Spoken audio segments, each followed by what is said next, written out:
Et là, on est en direct. C'est génial. Alors, pour parler du quoi? Bah, du SEO, le référencement naturel. Aujourd'hui, je me retrouve avec Giuseppe. J'espère que vous êtes déjà en train de vous connecter et ça serait vraiment génial si vous nous dites si vous nous entendez bien, si vous nous voyez bien et surtout si vous avez des questions, n'hésitez pas à les laisser. On va pouvoir les visionner. Voilà. Comment ça va, Giuseppe? Ça va très bien, je te remercie Sonia pour ton invitation. Merci d'avoir accepté l'invitation. Alors, pour ceux qui ne me connaissent pas, je m'appelle Sonia Chardonnance. J'ai de la chance d'accompagner des entrepreneurs que j'appelle atypiques. Peut-être qu'on va découvrir si Joseph aussi est un atypique. Mais sachant que lui, il gère plusieurs choses en même temps, je dirais qu'évidemment, c'est pas juste quelqu'un qui fait une seule chose à la fois. J'accompagne des entrepreneurs atypiques. J'adore créer du lien, j'adore créer du réseau. Et pourquoi pas trouver des idées et des solutions avec des personnes comme Giuseppe de l'autre côté, qui est un pro en une thématique qui aide les entrepreneurs à avancer. Alors, toi, Giuseppe, raconte-nous, qu'est-ce que tu fais dans la vie? Comment tu occupes tes belles journées? Alors, je les occupe aussi en accompagnant des entrepreneurs, c'est vraiment ma passion. Je suis moi-même entrepreneur et j'aime bien rencontrer des entrepreneurs, comprendre leur métier. De base, je suis informaticien, donc avec mon équipe, on développe des logiciels, des applications. Et en tant qu'entrepreneur, quand j'ai commencé, j'avais pas de réseau, j'avais pas de moyen de trouver des clients, donc j'ai appris aussi à dompter. C'était avant Google, hein, avant que Google apparaisse, donc c'est l'époque de Alta Vista et compagnie. Et quand Google est arrivé, on a commencé à parler de SEO, donc le référencement naturel. Donc, c'est aussi une des choses que je fais. J'accompagne les entrepreneurs à bien se positionner sur Google pour être retrouvés sur les moteurs de recherche. Je fais aussi du réseautage, le réseau cartonné, certains connaissent par là, et d'autres choses, mais on a peu de temps, donc on va en rester là pour la présentation. Génial. Et donc, tu es de Genève, en fait? Ou tu étais? Exactement. Alors, ouais, je peux dire que toutes mes activités sont à Genève. Je suis d'origine italienne, mais grandi et j'ai tous mes business à Genève. Et je suis en vadrouille à droite à gauche en Suisse en fonction de mes autres activités. Génial.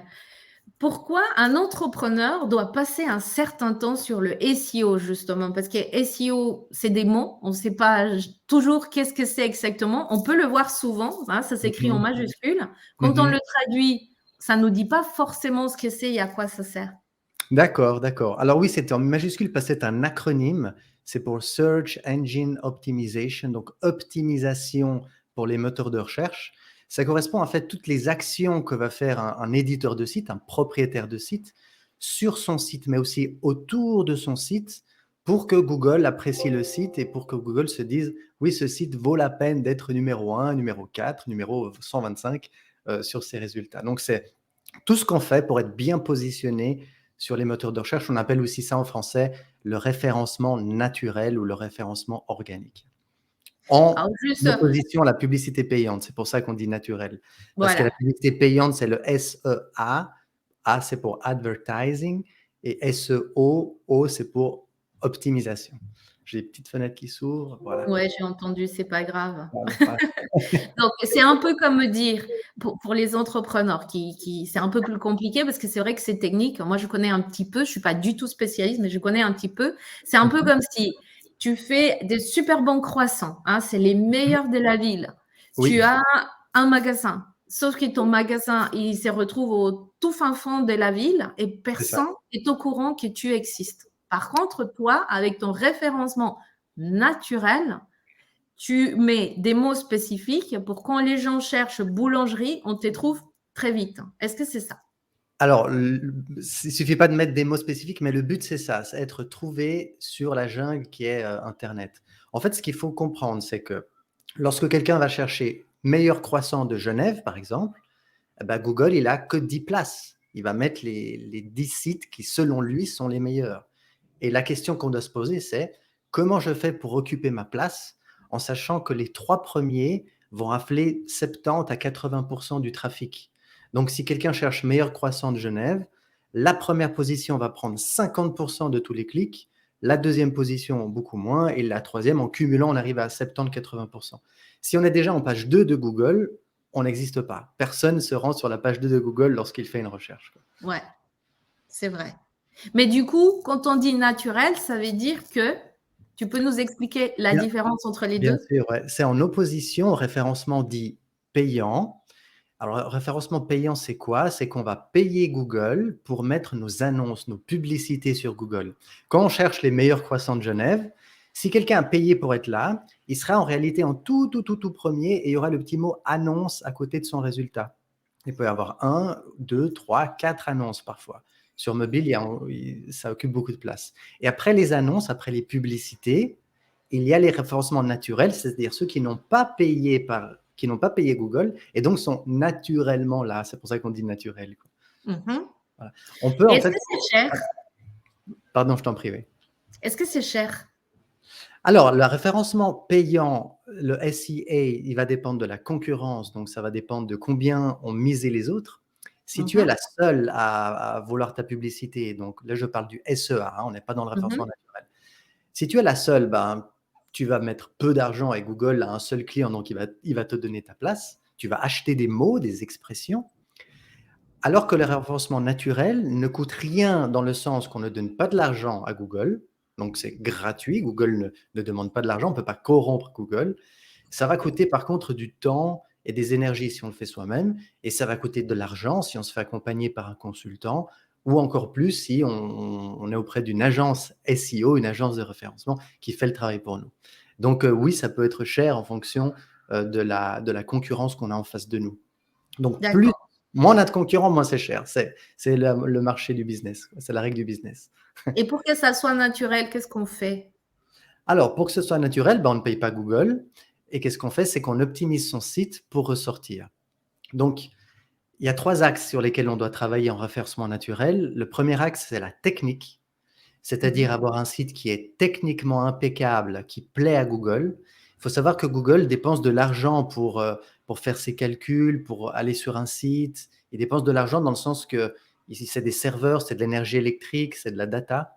Donc, plus on enlève les barrières techniques et plus on va plaire à Google. Donc ça, c'est le premier axe, la technique. C'est un peu la pièce qu'on met dans le flipper pour jouer la partie. Le deuxième axe, Mhm. c'est le contenu. Tu en as parlé tout à l'heure, donc les mots qu'on va mettre, la sémantique, de quoi on parle, et le fait de mettre les bons mots aux bons endroits. Et le troisième axe, c'est la popularité. C'est le fait d'obtenir ce qu'on appelle des backlinks ou des liens entrants, c'est-à-dire les autres sites qui font un lien vers notre site. C'est pour ça qu'on dit des liens entrants. C'est pas quand nous, on fait des liens vers les autres, mais c'est quand les autres sites pointent vers notre site. C'est une façon que Google utilise pour calculer la popularité d'un site. Donc, si on travaille la technique, la sémantique et la popularité, c'est comme ça qu'on rank, c'est comme ça qu'on se positionne sur les moteurs de recherche. Par exemple, moi, j'accompagne beaucoup d'entrepreneurs qui sont en démarrage. Vous savez, Oui, beaucoup des coachs, des naturopathes, ce type de personnes qui sont la plupart dans le développement personnel. oui. Ces personnes-là font leur propre site Internet. Hein. Je ne Mmh. sais pas si c'est chez tout le monde la même chose. Moi, je les conseille de payer quelqu'un qui sait faire. Mais Mmh. malheureusement, ils pensent que c'est perdre de l'argent si on paye quelqu'un et ils ne voient pas ça comme un investissement. Je ne dis pas Mmh. tous, mais il y a quand même une grosse partie. Donc, C'est ces vrai. personnes-là ont fait leur site Internet avec des plateformes comment ça s'appelle? Non, Oui, Wix, par exemple, Wix, typiquement, ouais. voilà, comme Wix ou WordPress ou autre, Mmh mh. mais Mmh. ils ne connaissent pas du tout. Est-ce que tu es en train de dire, qu'est-ce que tu leur conseillerais de faire déjà? OK.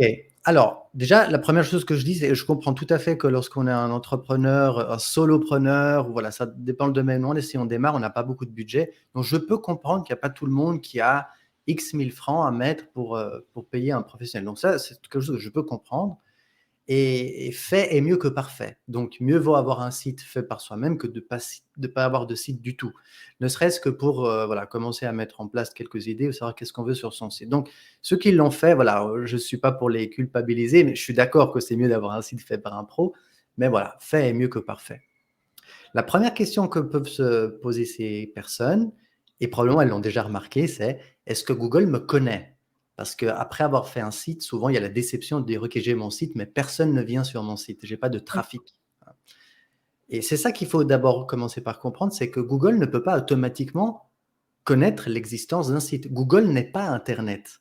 On vit une époque où Google a un tel monopole qu'on confond Google et Internet, hein. Donc, on peut avoir un site web, mais Google ne sait pas que mon site existe. Il faut lui faire savoir. Mhm. Alors, comment le faire savoir? La toute première chose à faire, c'est créer un compte sur ce qu'on appelle la Google Webmaster Tool, hein, le Webmaster Tool. Donc, on va sur Google, on cherche Webmaster Tool ou outils pour les webmasters, hein, outils pour les webmasters. On crée son compte et là, on déclare son site. Comme ça, Google sait que notre site existe. C'est la première chose. La deuxième chose à faire, tout à l'heure, je parlais de popularité, c'est essayer d'obtenir au moins un backlink. Donc, un backlink, c'est quoi? C'est un autre site qui existe sur l'Internet mondial. Un copain, un ami, un confrère, quelqu'un qui fait le métier dans une autre ville, quelqu'un qui n'est pas en concurrent, dit, s'il te plaît, est-ce que tu peux me faire un lien vers mon site? Pourquoi? Parce que les liens sont le sang de l'Internet, dans le sens popularité. Donc, si on obtient un premier backlink, ça va accélérer le fait que Google découvre notre site. Donc, la première chose, on s'annonce sur le Webmaster Tool. Deuxième chose, on obtient juste un lien entrant, juste un lien entrant. Ça sert à quoi? Ça sert à dire, hey Google, j'existe. Et comment on sait si notre site existe pour Google? On va sur Google, on tape site deux points, S-I-T-E, deux points, et après on tape l'adresse de notre site, sans aucun espace. Par exemple, ton site à toi, Sonia, c'est quoi? La journée de l'audace ou quel autre? Ou Sonia Attiqué? Chardonnance. Ok, Sonia Chardin. Alors, tu vas sur Google, tu tapes site, deux points, site, c'est une commande, deux points. Ensuite, soniachardonnant.ch, je pense. Oui. Tout attaché, hein, tout attaché sans aucun espace. Et en tapant, en appuyant sur le bouton Enter, tu vas voir toutes les pages qui sont indexées chez Google, les pages de ton site qui sont indexées chez Google. Alors, qu'est-ce que ça veut dire? J'explique parce que j'utilise des termes techniques.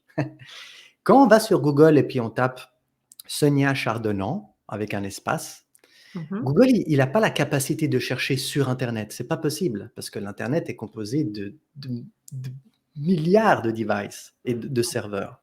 En Mhm. tout cas, de millions de serveurs, dizaines de millions de serveurs, c'est sûr. Google n'a pas la capacité de faire ça. Google, il cherche dans sa propre base de données. Google, qu'est-ce qu'il fait? Il parcourt le web et il fait une copie du web. Et cette copie du web ou sa propre base de données, ça s'appelle l'index de Google. Donc la première chose à faire, c'est à savoir, c'est est-ce que je suis indexé? Est-ce que mes pages, elles sont connues de Google? Parce que si Google n'est jamais passé sur mon site et il n'a pas fait une copie de mes pages dans son index, dans sa base de données, et jamais je ne pourrai ressortir sur ces résultats. Parce que Google ne cherche pas sur Internet. Google cherche sur sa copie du web. Donc la première étape, c'est ça, m'assurer que mes pages sont bien connues de Google en faisant un site de points. Et je compare après toutes les pages que Google me liste avec le site de points et mon nom de domaine, mon adresse Internet, avec le nombre de pages que j'ai vraiment sur mon site. Et si sur mon site, j'ai 50 pages et je vois que sur l'index de Google, il n'y a que 3 pages, j'ai un problème technique que je dois résoudre. Ça, c'est la première chose que je conseille de faire. Un Et peu vers trop, hein, qui Sonia. on se tourne pour trouver des solutions? Est-ce que toi, tu accompagnes des gens comme ça, des entrepreneurs, ou tu accompagnes que des grosses entreprises? Les deux, les deux. Je fais les deux parce que, alors déjà, mes activités de référencement, je les fais avant tout pour moi-même, mes entreprises. Après, une Mhm. toute partie de mon temps, ça peut être des grandes entreprises. L'avantage des grandes entreprises, c'est qu'on va former des équipes sur place et on Mhm. leur enseigne les techniques et puis bah, on les fait monter en compétences, puis c'est elles qui font. Pour les petits entrepreneurs, c'est la même chose. La différence, c'est on va taper sur d'autres marchés, hein. Qu'est-ce que je veux dire par là? C'est que c'est beaucoup plus facile de se positionner en tant que, je dis n'importe quoi, hein, ergothérapeute pour adolescents à Plan-les-Ouates, hein, parce que tu vois, c'est ce qu'on appelle de la longue traîne. Ça veut dire on Ouais. est très spécifique dans ce que les gens que si on veut chercher thérapeute Genève, tu vois? Donc Oui. thérapeute Genève, on va travailler avec des boîtes qui ont plus de moyens parce qu'elles vont devoir créer du contenu sous plein de formes, faire des actions et cetera. Les requêtes de longue traîne beaucoup plus spécifiques, là, on va travailler avec des indépendants. Donc en fait, je peux travailler avec tout le monde, mais les indépendants qui vont faire eux-mêmes, on va être plus modeste dans qu'est-ce qu'on va rechercher. C'est une question de moyens, en fait. Voilà. Quand je dis moyens, c'est le temps, l'énergie et qu'est-ce qu'il va falloir déployer pour que ça fonctionne. En tout cas, il y a quelqu'un qui dit merci pour la clarté et je suis bien contente. Tu es très claire, vraiment. Je pense que tes points, ils sont très faciles à suivre. Si vous avez des questions, je vois qu'il y a quand même quelques personnes aussi sur les autres plateformes. Posez-les, même si on ne voit pas qui vous êtes. Comme ça, Giuseppe, il pourra répondre. Alors, Merci. merci de le dire parce que je disais à Sonia en off que c'est mon premier live. J'ai l'habitude de parler comme ça devant une caméra, mais jamais en live. Donc, j'ai toujours l'impression que ce que je dis n'est pas clair. Donc, Tu étais merci. tout seul en plus. C'est vrai. Non, non. Si, tu es très clair parce que tu vois, tu m'apprends des choses, ça, je ne savais pas. Donc, je vais moi-même aussi aller taper site 2 points pour vérifier ce que tu nous dis. Et puis, par rapport au contenu, parce que le contenu est aussi très important. Il y a des personnes, je ne sais pas si toi, tu le fais. J'ai une personne qui a écrit mon site internet avec des mots cibles ou spécifiques. Je ne sais plus comment on appelle ça. Ouais, des fois, on dit ça les mots-clés, mais voilà. Des mots-clés, Ouais, merci. c'est ça. En Ok, tout cas, parfait. Ah, Fabrice, salut, il trouve ça salut, très salut utile. Fabrice. Merci. Alors, ça, c'est très, très, très important parce que la technique, c'est juste ce qui nous permet de jouer la partie. Et après, la partie, elle se joue avec la technique pardon, avec la sémantique, donc le contenu et la popularité. Alors, il y a un jeu que je fais faire justement lorsque j'accompagne quelqu'un. Là, ce que je dis, c'est exactement ce que je dis lorsque je travaille avec quelqu'un, hein. C'est le jeu du mot mystère. Alors, l'idée, c'est quoi? C'est qu'il faut comprendre que Google ne comprend pas ce qu'il lit, hein, tout comme ChatGPT ne comprend pas ce qu'il dit, hein. Sachez-le, l'intelligence artificielle n'existe pas. Mais que fait Google ou un ChatGPT? Il va faire le lien entre chaque mot du dictionnaire et la proximité sémantique avec tous les autres mots du dictionnaire de la langue française, anglaise ou allemande, ça dépend dans quelle langue on est. Je vais clarifier tout ça, hein. Je comprends que ça peut être vague pour l'instant. Ce qu'il faut, c'est que par rapport à une intention de recherche et par rapport aux mots-clés qu'on vise, alors par exemple, si tu cherches meilleur croissant de Genève, on va rester sur cet exemple. Ouais. Il est probable que quelqu'un qui cherche meilleur croissant à Genève, il est probable qu'il souhaite faire un brunch ou qu'il souhaite organiser un événement ou qu'il souhaite manger des croissants. On est d'accord, hein? Donc, son intention, elle n'est pas navigationnelle. Son intention, elle est plutôt commerciale. Il cherche à s'informer pour plus tard acheter des croissants. On est d'accord? Ou pas? Si, on est d'accord. Donc, on doit toujours se demander quelle est l'intention de la personne qui va taper ce mot-clé. Qu'est-ce qu'elle recherche? Quel est son problème? Et qu'est-ce qu'elle veut? Donc, toujours se poser en termes d'intention. À partir de là, on va rédiger notre texte d'au moins 300 mots. Je dis pourquoi au moins 300 mots? Parce qu'en dessous de 300 mots, un robot comme Google ne peut pas comprendre de quoi on parle. Donc, au moins 300 mots. Après, on peut faire plus, mais au moins 300 mots pour que Google comprenne de quoi on parle. Et on va rédiger naturellement notre texte. Et ensuite, on va enlever les fameux mots-clés. Donc, je vais enlever croissant, par exemple. Et je vais remplacer croissant par schtroumpf. Alors, je comprends que c'est encore vague, mais l'idée, c'est la suivante. Pour te faire un exemple, imagine que je te dis, Sonia, hier, je suis allé à la schtroumpf avec mes copains. Et on s'est beaucoup amusé dans l'eau. Le sable brillait et l'eau était limpide. Heureusement, j'ai pris de la crème solaire et comme ça, je n'ai pas pris de coup de soleil. J'aimerais bien retourner dans cette magnifique schtroumpf de Malibu. Voilà. C'est quoi le mot schtroumpf? Plage. Tu vois? J'ai pas dit une seule fois le mot plage et tu as compris. Pourquoi? Parce que j'ai utilisé tout le champ lexical autour de la plage. Et c'est ça D'accord. qu'on doit faire. Si tu veux vendre des croissants à Genève, tu écris ton texte. Naturellement, tu vas parler de beurre, tu vas parler de, je sais pas, de pâtisserie, tu vas parler de calories, enfin, je sais pas de quoi tu vas parler, de goût, tu vas parler de saveur. Tu vas mettre tout le sac lexical, tous les mots qui sont autour de croissant, et tu vas remplacer croissant par schtroumpf. Tu donnes ton texte à lire à quelqu'un d'autre, tu dis, est-ce que tu comprends de quoi on parle? Et si la personne, elle dit, ben, on parle de croissant, alors qu'il n'y a pas une seule fois le mot croissant, ça veut dire que naturellement, tu es en train d'utiliser tout le champ lexical autour des croissants. Après, bien sûr, dans ton site web, tu vas mettre croissant, hein. Bien sûr. Mais on n'est plus dans les années 2000 où on va écrire les meilleurs croissants de Genève sont bons parce que les croissants, c'est bon et les croissants, c'est super. Vive les croissants, j'aime bien les croissants de Genève. Non, non, non, non. On ne va pas répéter comme un malade le mot. Il suffit que le mot soit juste une fois, deux fois naturellement dans le texte.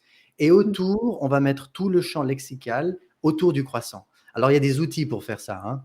Moi, j'ai donné le moyen gratuit de le faire. C'est le jeu du mot mystère avec un copain qui lit le texte, on a remplacé Schtroumpf.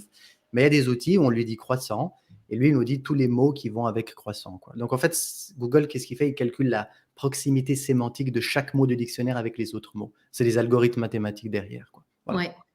Alors, je te pose une question. Oui, Quand vas-y. j'accompagne les entrepreneurs, la plupart des temps, ce qui est difficile, c'est trouver ce qu'on appelle son client cible ou son avatar ou à qui on Mhm. s'adresse. Ça, c'est le truc le plus horrible d'un entrepreneur parce qu'ils disent oui, mais moi, j'aide tout le monde. D'accord. Tout le monde mange des croissants, on est Ah, d'accord. Mais pour trouver boulangerie, bah, il faut bien un mot, quoi. Et savoir qui c'est qui aime les croissants. Parce qu'on ne peut pas tous manger du croissant. Bref, il y a tout ça. Est-ce que tu ouais. peux comparer, est-ce que tu nous dis avec le client cible? C'est-à-dire qu'il faut que ça soit très clair et qu'on sache à qui on s'adresse, c'est quoi les besoins, c'est quoi les solutions qu'on apporte. Alors, je te remercie de dire ça, Sonia, c'est tellement important. La première chose quand je fais lorsque j'accompagne un entrepreneur, c'est ça, c'est définir à qui on s'adresse. Pourquoi? Parce que le type qui vit, je ne sais pas, à Champel, qui a un certain revenu, Champel, c'est un quartier de Genève, hein, pour ceux qui sont Ah pas oui, de pour Genève, ceux qui ne connaissent pas. qui a un certain revenu et puis qui aime faire son brunch avec un certain niveau de prix voilà, il va peut-être exprimer différemment son besoin qu'une personne qui doit acheter 200 croissants pour ses employés vite, vite le matin pour leur donner à manger. Alors, l'exemple, il est débile avec les croissants, mais ce que je veux dire, c'est que pour la même chose qu'on va vendre ou qu'on propose, en fonction de notre persona, en fonction de notre cible, elle va exprimer différemment son besoin. Donc, on doit savoir très exactement comment pense, comment notre client cible exprime son besoin. Voilà. Parce que quelqu'un qui va acheter un billet sur un vol low cost, il exprime différemment son besoin de vacances que quelqu'un qui organise son voyage de noces et va mettre 15 000 francs. Parce que voilà, la façon de s'exprimer, elle dépend de qui on est et de qu'est-ce qu'on veut. Donc oui, absolument, la première chose à faire avant tout, c'est de comprendre à qui on s'adresse, quel est notre persona, notre client type, parce qu'on va rédiger avec les mots de notre client, quoi. Et du coup, moi, je dis souvent, si un enfant de 4 ans arrive à comprendre ce que tu fais, tout le monde pourra te comprendre. Est-ce que tu peux aussi dire ça par rapport à ce que tu nous expliques? Alors, je pense que c'est bien si on encore ça dépend quelle est notre cible parce que si par exemple je suis un vendeur de machines industrielles qui m'adresse à des doctorants, qui m'adresse à des ingénieurs qui utilisent des termes très, très, très techniques, faut pas que j'utilise les mots d'un enfant de 4 ans parce que mon client, c'est un ingénieur qui va écrire, injecteur 4204 je sais pas quoi, donc il va pas parler comme un enfant de 4 ans. Donc ça dépend de quelle est ta cible. Dans la plupart des cas, oui, il faut qu'on soit très, très, très clair pour que même un enfant nous comprenne, mais si notre cible, elle est high level dans le sens qu'on s'adresse à quelqu'un de très spécifique, très pointu, il faut qu'on parle comme notre cible et donc pas comme un enfant de 4 ans. Donc la réponse est ça dépend à qui on s'adresse. Ça veut dire qu'il faut qu'on utilise les mêmes mots que notre client. Tu as tout compris, exactement. Et ça, c'est un des points clés de la sémantique, c'est écoutez comment parle votre client. Par exemple, si on est thérapeute, ça sert à rien de dire, je sais pas, céphalo, je sais pas comment on dit, mal de tête, voilà. On va dire mal de tête. Oui. Alors que eux, entre eux, ils disent peut-être céphale, je sais pas comment ils disent les spécialistes. Ouais. Ils utilisent un autre terme. Donc, Mhm, si on mhm. s'adresse à un collègue, on va utiliser le terme technique. Sinon, on utilise le terme que tout le monde utilise. Par exemple, moi, je dis souvent SEO. C'est une erreur parce que les gens, ils savent pas ce que c'est le SEO. Si C'est je veux pas le l'aide à i déjà. Oui. voilà, il faut plutôt dire référencement naturel ou bien il faut dire être vu sur Google. Parce que si je dis SEO, SEO, SEO, les gens ne comprennent pas. Si je dis être vu sur Google, les gens comprennent. D'accord. OK, bon, bah, génial. On arrive à peu près à la fin de notre webinaire. Si vous avez une question, allez-y, profitez. Posez-la maintenant. C'est maintenant ou jamais. Non, c'est pas vrai. Moi, je t'ai demandé que tu me donnes quand même ton site internet afin qu'on puisse te retrouver. Alors, je le mets ici en commentaire déjà. Comme ça, on te retrouve sur LinkedIn. Mais est-ce que tu aurais un dernier conseil à nous donner de ta part? Alors déjà, je me rends compte qu'en 25 minutes, moi j'ai beaucoup parlé, je rentre dans les détails parce que je suis finalement passionné de tout ça. Euh, un dernier conseil, encore une fois, voilà, on s'adresse à qui? On s'adresse à quelqu'un qui a créé son propre site web. Oui, voilà, alors voilà, premier conseil, c'est vous utilisez un outil pour faire votre site, c'est Wix, WordPress, vous le faites à la main, je ne sais pas. mettez absolument votre mot-clé dans ce qu'on appelle la balise title. Voilà. Ça, c'est un truc que plein de gens ne font pas. La balise title, elle ne se voit pas, elle est pas visible dans la page, mais elle est visible dans les résultats de Google. On n'a pas le temps, il faudrait montrer dans le code comment ça marche, mais demandez à une personne autour de vous comment je modifie la balise title. Donc, chaque page a une balise title et il faut que dans la balise title, il y ait votre mot-clé. Donc, si vous Comment vendez ça les meilleurs s'écrit? Title? title, T-I-T-L, Ah, title, des titres. T-I-T-L. Ok, Voilà, des titres. Ok, exactement. c'est ça. Moi, je Ouais. comprends. À ne pas confondre avec la balise H1. Voilà. H1, Ok, c'est la oui, balise ça, c'est autre H1, chose. c'est le titre dans la page. La balise Mhm. title, c'est le titre qu'on donne à Google, qu'on donne au moteur de recherche, qui est Ah, visible tout en haut de la fenêtre du navigateur, mais pas dans la page. Et ok, Google donne énormément de poids. Donc, si on vise une requête, absolument, il faut que nos mots-clés sont dans la balise titre. ok. J'ai une question de Fabrice. Oui. Il nous dit quoi faire des impressions avec 0 clic. Alors, il faudrait être sûr de quoi parle Fabrice. Peut-être il parle de la position 0. Tu sais, aujourd'hui, on peut demander à Google des choses et Google crache directement la réponse. Ça veut dire qu'on est en position 0, on est tout en haut, mais personne clique sur notre site. Est-ce que Fabrice, tu parles de ça? Parce que sinon, je vais répondre à côté de la plaque. Tu peux nous confirmer? Parce que peut-être qu'il a fait le nom du site, 2 points, et puis Ah qu'il a mis oui. sur le site internet. S'il est là Alors, depuis le début, s'il a fait ça, ça ne veut pas dire qu'il a 0 clic, ça veut dire qu'il a 0 page indexée sur Google, donc il a aussi 0 clic. Et là, ça veut dire qu'il faut absolument déclarer son site à Google, soit via la Webmaster Tool, soit en obtenant au moins un lien de la page d'un autre site web. voilà. Alors, il répond C'est yes, ça juste. veut dire voilà. Donc, en fait, c'est intéressant ça, parce qu'être tout en haut de Google avec la position 0, c'est-à-dire que c'est Google qui répond à la question. Par exemple, comment s'appellent les habitants de Tokyo? On a fait une page qui parle de ça et Google, au lieu d'envoyer les gens sur notre site, il donne la réponse. Voilà. Mhm. Donc, en fait, ce qu'il faudrait faire, si on veut juste faire du branding, ça va, parce que les gens, ils ont vu la réponse sur Google, puis ils ont peut-être vu notre nom. Donc, on a fait du branding, donc de la marque. Oui. Si on veut que les gens viennent sur notre site, il faudrait que juste après la réponse, on mette une phrase qui donne envie de voir la suite. Par exemple, les habitants de Tokyo sont d'ailleurs, saviez-vous que, ou bien, et peu de gens savent que, 3 petits points, ça sera tronqué par Google, puis les gens vont cliquer sur le lien pour aller voir la suite. Donc, là, on joue un petit peu sur le biais humain de la curiosité, quoi. Curiosité, émotion aussi, hein, parce qu'on sait que c'est Exactement. par l'émotion. On a envie de savoir plus. On a eu une émotion et du coup, il y a une action par la suite. Ok. C'est Bon, ça, bah, c'est ça. merci en tout cas de nous avoir répondu. J'espère, Fabrice, que ça t'a aidé et puis toutes les personnes qui sont pressantes aussi. J'ai mis en lien comment t'es trouvé. Mhm. Voilà, donc pour lui, c'est bon. Merci, merci à toi d'avoir posé la question parce que c'est vrai que des fois, on parle et on n'y pense pas aux petits détails. Donc, tous ces détails sont importants. C'est ça, c'est ça. Après, Bon, voilà, merci. on peut en parler 20 heures, on aurait toujours C'est de ce que quoi dire. j'allais dire. Merci Giuseppe. Je pense qu'on aurait dû faire une demi-journée au minimum avec cette thématique qui est si importante, qui est référencement naturel. Tu as quand même un petit peu parlé du référencement payant. Pour ceux qui viennent d'arriver, que maintenant, je vous conseille d'aller écouter cette live depuis le début afin d'avoir plus d'informations. Si vous voulez aller plus loin, pourquoi pas contacter Giuseppe, qui est un spécialiste. Tu as des équipes qui accompagnent les gens. Mais tu ne fais pas que ça parce que tu fais aussi toute la partie LinkedIn. Donc, tu peux aider beaucoup de personnes à améliorer leur page LinkedIn. Je crois que tu fais des formations également par rapport à ça. Oui, c'est ça. Puis en fait, par rapport à toutes les personnes qui ont peut-être peu de moyens, qui vont pas se payer un consultant, comme moi ou d'autres confrères qui sont aussi excellents, venez, au sein du réseau Cartonnet. Au sein du réseau Cartonnet, on donne beaucoup d'informations de ce genre et ça l'abonnement, enfin la cotisation, elle est symbolique par rapport à ce qu'on reçoit. Il y a des ateliers entiers où voilà, c'est une façon de réseauter et en plus progresser en marketing digital. Sonia, tu es avec moi dans le comité, d'organisation de Cartonnet, donc cartonnet.com. On va bientôt mettre en ligne toutes les dates pour les événements en présentiel, en ligne et il y a des ateliers où on parle également de référencement naturel. Voilà. C'est ça.